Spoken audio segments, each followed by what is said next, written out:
Hello friends, welcome to NS Foods. ఈరోజు మనం ఎంతో ఈజీగా చాలా పర్ఫెక్ట్గా బయట స్వీట్ స్టాప్ స్టైల్లో మన కలాకండ్ని ఎలా చేసుకోవాలో ఈ వీడియోలో తెలుసుకుందాం. ఇలా చేసినట్లయితే చాలా పర్ఫెక్ట్గా వస్తుందండి కలాకండ్ అనేది.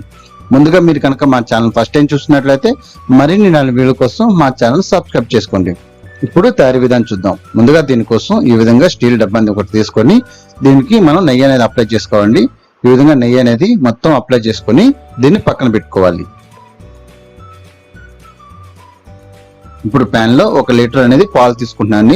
పాలు అనేది మనం బాగా చిక్కగా ఉన్న పాలు తీసుకోవాలి. వీటిని నేను ముందుగా మరిగించి పెట్టుకున్న పాలను తీసుకుంటున్నానండి. ఈ విధంగా పాలు అనేది పోసిన తర్వాత దీన్ని మీడియం ఫ్లేమ్ లో పెట్టి మనం బాగా కలుపుకుంటూ ఉండాలండి. ఈ విధంగా కలుపుకుంటూ ఉండడం వల్ల మనకు పాలు అనేది పొంగిపోకుండా అదే విధంగా మనం అడుగంటకుండా ఉంటుంది. అడుగంటినట్లయితే మనకి అంత టేస్టీగా ఉండదు కలాకండ్ అనేది. ఈ విధంగా పాలు అనేది బాగా మరిగేలా చూసుకోవాలి. ఈ పాలు అనేది మనకి పావంత అయ్యేలాగా మనం చూసుకోవాలి.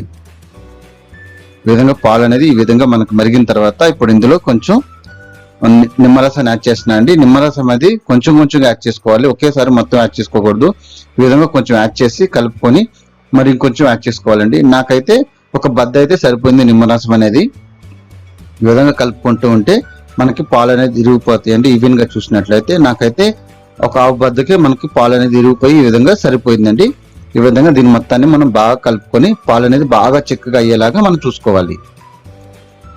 చూసారు కదా, ఈ విధంగా పాలు అనేది బాగా చిక్కగా క్రీమీ స్ట్రక్చర్ లా వచ్చింది చూసారా. ఇప్పుడు ఈ విధంగా క్రీమీ స్ట్రక్చర్ వచ్చిన తర్వాత ఇప్పుడు ఇందులో 1/2 కప్పు షుగర్ యాడ్ చేసుకోవాలి. షుగర్ కూడా ఒకేసారి కాకుండా కొంచెం కొంచెంగా యాడ్ చేసుకుంటూ ఇప్పుడు యాడ్ చేసుకున్న షుగర్ అనేది బాగా మెల్ట్ అయిపోయిన తర్వాత మరి కొంచెం షుగర్ అనేది యాడ్ చేసుకోవాలి. ఈ విధంగా షుగర్ యాడ్ చేసుకొని దీని మొత్తాన్ని మనం కలుపుకుంటూ ఉండాలి. ఈ విధంగా షుగర్ యాడ్ చేసిన తర్వాత మళ్ళీ పాలు అనేది కొంచెం పలుచబడుతుందండి, ప్రాబ్లం లేదు. అయినా సరే దీని మంట అనేది మీడియం ఫ్లేమ్ లో పెట్టి మనం దీన్ని కలుపుకుంటూ మనం ఉడికించుకోవాలి. ఇలా ఉడికించుకుంటూ ఉంటే ఇంకొంచెం సేపటికి ఈ విధంగా మనకి దగ్గర పడిపోతుంది. ఈ విధంగా దగ్గర పడిన తర్వాత మన మంటను లో ఫ్లేమ్ లో పెట్టి దీన్ని కలుపుకుంటూ ఉండాలి. ఈ విధంగా కలుపుకుంటూ ఉన్నట్లయితే ఇంకొంచెం సేపటికి ఈ విధంగా దగ్గర పడిపోతుంది.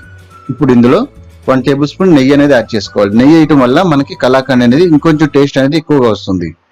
ఈ విధంగా నెయ్యి వేసిన తర్వాత దీన్ని లో ఫ్లేమ్ లో పెట్టి దీన్ని మొత్తాన్ని బాగా మనం ఉడికించుకోవాలి.